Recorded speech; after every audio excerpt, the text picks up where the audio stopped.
Ô Bob, o Bruno Musi, eu trabalhei com ele pouco tempo, mas ele ainda estava só por conta, só entre aspas, tá? Porque devia ser um trampo gigante, por conta do estádio. Bruno é um cara seríssimo, um cara corretíssimo, um baita de um profissional. E você vê assim a vontade do Bruno em acertar, em fazer a coisa acontecer. E hoje, quando foi perguntado, né, se... Acho que foi até uma pergunta do Igor, se outras pessoas também poderiam falar, né, os donos da SAF. Ele falou, não, eu e Vitor somos os porta-vozes aqui, nós que vamos estar falando e tal. E eu acho que, na medida do possível, né, quando as perguntas colaboraram e quando ele teve firmeza nas respostas, foi uma entrevista coletiva, digamos, satisfatória, para ser bem assim... porque... Vou pegar um exemplo, tá? Foi feita uma pergunta, se não me engano, pela repórter da ESPN, se não me engano, tá? Sobre o futebol feminino. Por que o futebol feminino foi o primeiro a cair no Campeonato Brasileiro? E a resposta dele foi o seguinte: não, realmente a gente teve que rever o orçamento do futebol feminino, e o futebol feminino que tinha 10 milhões... não, mentira. O futebol feminino que tinha 8 milhões passou para 6 milhões. Foi a resposta do Bruno Musi. Há 3 meses eu liguei para o Bruno Musi para fazer exatamente essa pergunta. E ele me disse o seguinte: o futebol tinha 10 milhões de orçamento, passou para 5, e se não me engano ele falou que tinha caído para 3. Mas vamos ficar no 5. Hoje ele respondeu 8,6. Para mim ele respondeu 10,5. R$1 milhão. Quem está nos assistindo e detesta futebol feminino pode virar e falar assim: R$1 milhão no futebol não é nada. Ele errou por R$1 milhão para lá, R$1 milhão para cá. R$1 milhão era o suficiente para o time feminino do Atlético não ter caído. R$1 milhão no futebol feminino é muito grande, entendeu? Então, assim, eu queria colocar que esse valor, né, ele faz toda a diferença. Então, são números que eu acho que tem que ser definidos por entrevista coletiva. É 10 milhões e caiu para 5? Ou é 8 e caiu para 6? Porque o orçamento do América, por exemplo, é de 5 milhões e o América está aí para entrar entre os 8 times do Campeonato Brasileiro. Tá? Para ir para as quartas de final com um orçamento de 5 milhões. Então eu acredito que o orçamento do Atlético realmente, como o Bruno me falou, tenha caído para 3. Você pega, por exemplo, quando fizeram perguntas sobre o planejamento do elenco. Tanto ele quanto o Vitor responderam o seguinte: em 2021 a gente tinha 26 jogadores. Não sei se são esses números não, tá? Em 2022 a gente tinha 28 jogadores. Em 2023 a gente tinha 30 jogadores. E agora a gente tem 34 jogadores. Gente, não é número.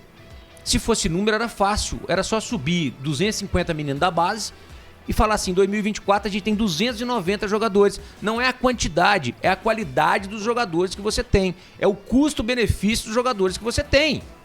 Quando você tem um Allan Kardec, que dizem que é um ótimo profissional e um ser humano incrível, ganhando 600, 500, 700 mil, sei lá quanto que ele ganha, há 2 anos aqui, com o retorno que ele dá, tem a ver com planejamento. Então o número que você conta para ter o Allan Kardec, você poderia ter um outro cara. Quando você fala do Pedrinho, quando você fala do Igor Gomes, aí tem um tanto de nome que a gente pode questionar se dão um retorno que todo mundo gostaria que desse.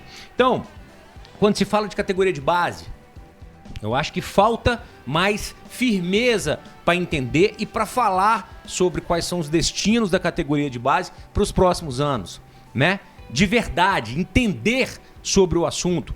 Fica tudo muito meio assim. Você vê a vontade da resposta ser dada, mas você fala assim: mas e por que perguntaram lá, por que o Savinho foi vendido por 6 milhões? E o Vitor respondeu, e tudo bem, né? O Savinho foi vendido numa época em que o clube precisava de dinheiro. Ok, né? Mas não foi um erro de planejamento, não foi um erro estratégico. Independentemente de ter sido ou não, eu acho que se é o Vitor e se é o Bruno Musi que vão falar pelo clube, eles têm que ter autonomia e colocar realmente aquilo que acontece sem nenhum medo de falar como deve ser falado. Porque eu acho que quando você assume determinadas coisas, e agora para terminar eu vou entrar no assunto acústica, e o Bruno assumiu esse assunto acústica, e acho, Bruno, que a responsabilidade, ela não é só sua, não é mesmo. E eu achei louvável que você batesse no peito e dissesse: a responsabilidade é minha, essa tá no meu colo. Mas eu acho que tem que ser dividido para muita gente. Assim como as coisas boas da Arena também não estão só no seu colo. Todo mundo quer dividir as coisas boas da Arena. E aí, Bob, eu recebi de um estudioso sobre o assunto, porque o Bruno fala sobre aqui, o que está acontecendo. Desculpa te interromper, porque assim, até para calçar isso que você está contando, né? Nós vamos entrar nesse assunto aí, né? Vamos entrar. Porque vamos fazer o seguinte, vamos ver o que eles falaram aqui? Bora. E aí eu falo sobre a acústica. Beleza, vamos lá. Então é o seguinte, vamos começar ouvindo o Vitor, né, falando aí sobre contratações e etc., né, e sobre as negociações, especialmente falando do Fausto Vera. Coloca aí. Como já foi falado, né, eu já falei anteriormente, é uma negociação mais complexa, porque envolvem 3 clubes, né, então são várias pontas para se fechar, né, mas essa notícia irresponsável que veiculou não procede, né. Temos avançado no sentido da conclusão da operação, né, e acredito que em breve teremos novidades. Aí teremos boas notícias, mas a informação não procede, é irresponsável e totalmente sem nenhum sentido.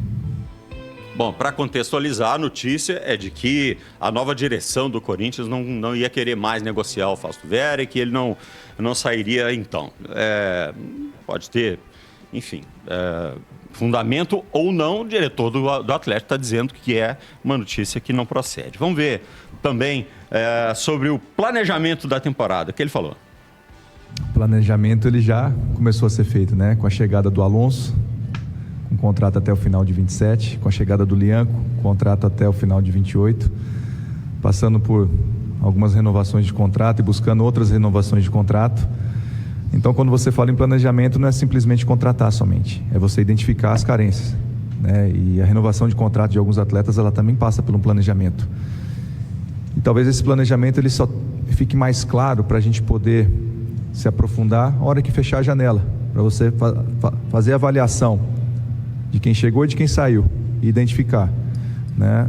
Não concordo com você, me permita discordar que o Rubens não é lateral. Hoje ele é lateral, por mais que a formação dele não seja no Atlético, né, na equipe principal, ele praticamente só jogou como lateral e muito bem, por sinal, e nos dá essa segurança. Claro que a gente monitora o mercado, né? Tem nomes na pauta, né? Esse é o trabalho que o Siga faz e faz muito bem, coordenado pelo Rodrigo Weber. Podemos ter possíveis negociações, que são jogadores de prateleira que podem vir ser negociados. Nós já temos uma lista com pelo menos 3 nomes já definidos ou prospectados para reposição. Claro que passa também por um alinhamento com o próprio treinador, que é importante, né? Ainda mais agora que ele vai ter essa oportunidade de lá na frente iniciar um ano. Então é importante também ter o aval do treinador, esse alinhamento, juntamente também com a parte de orçamentos, e toda a contratação no Atlético é feita assim. Ela passa, né, pela identificação, pela prospecção, pela aprovação do treinador, aprovação orçamentária, antes dela ser realmente colocada em prática. Mas com certeza que o investimento ele é feito para cada vez mais termos um time qualificado.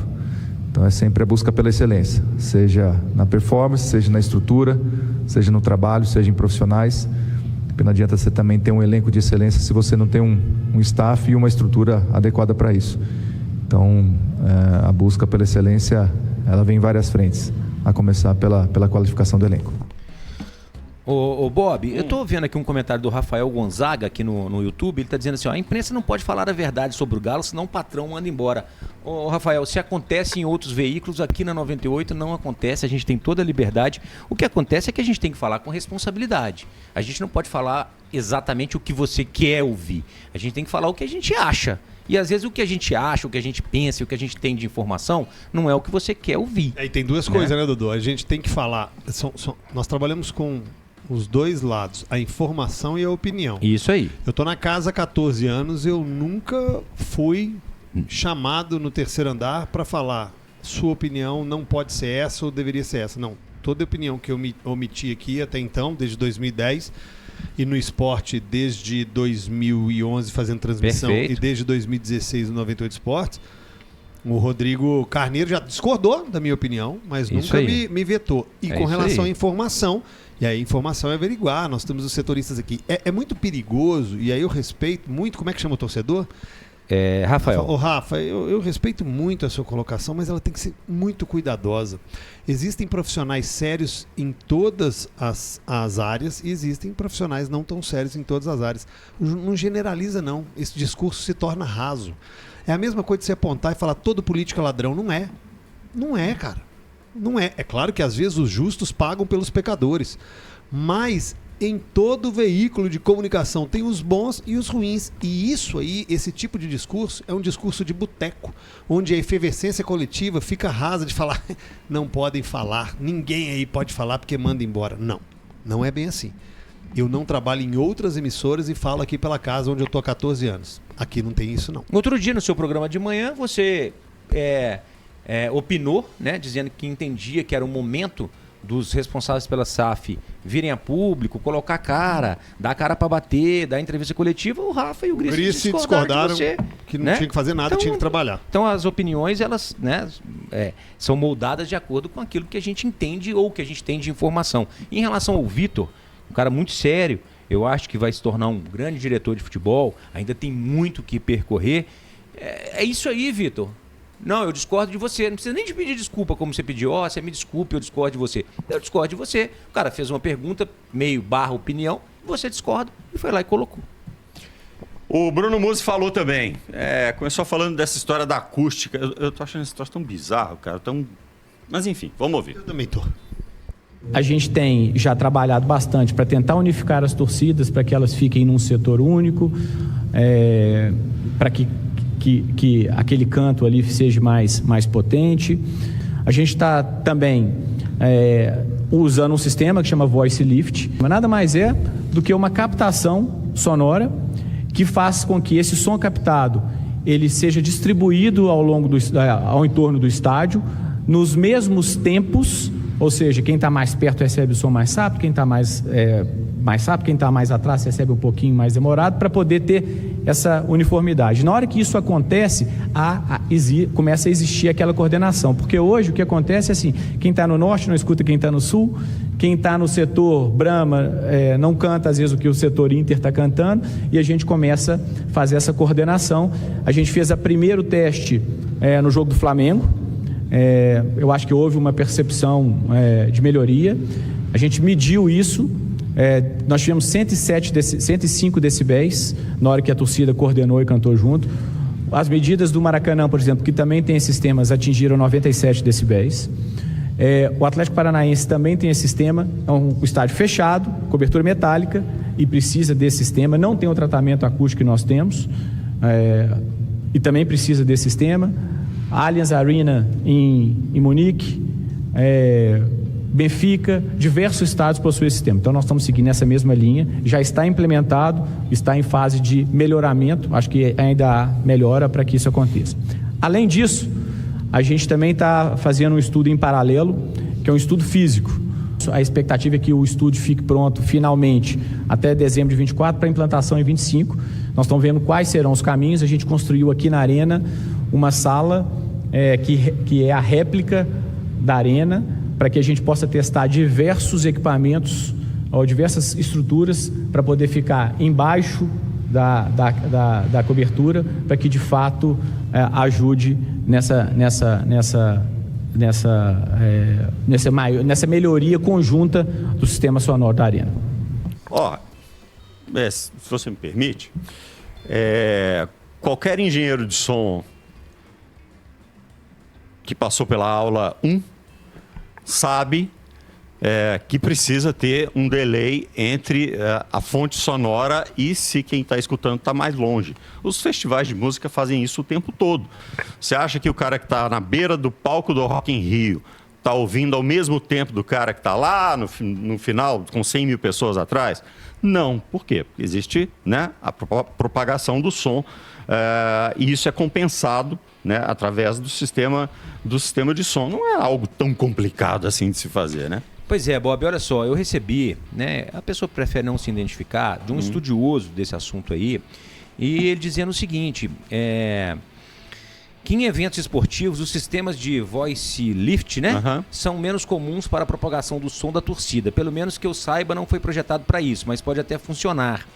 E ele fala também, aqui, ó, que pode se projetar um estádio para que o som seja refletido de volta, em vez de ser absorvido por materiais. Essa é uma escolha deliberada de design que visa maximizar a reverberação interna e criar uma atmosfera mais intensa e envolvente. O que ele está querendo dizer é o seguinte, que tem, pelo que o Bruno falou, né, um material na arena que absorve esse som, mas que ele também poderia ter sido projetado com um material que ele bate e volta, entendeu? E você não incomoda a área externa, né? E faz o caldeirão ferver internamente.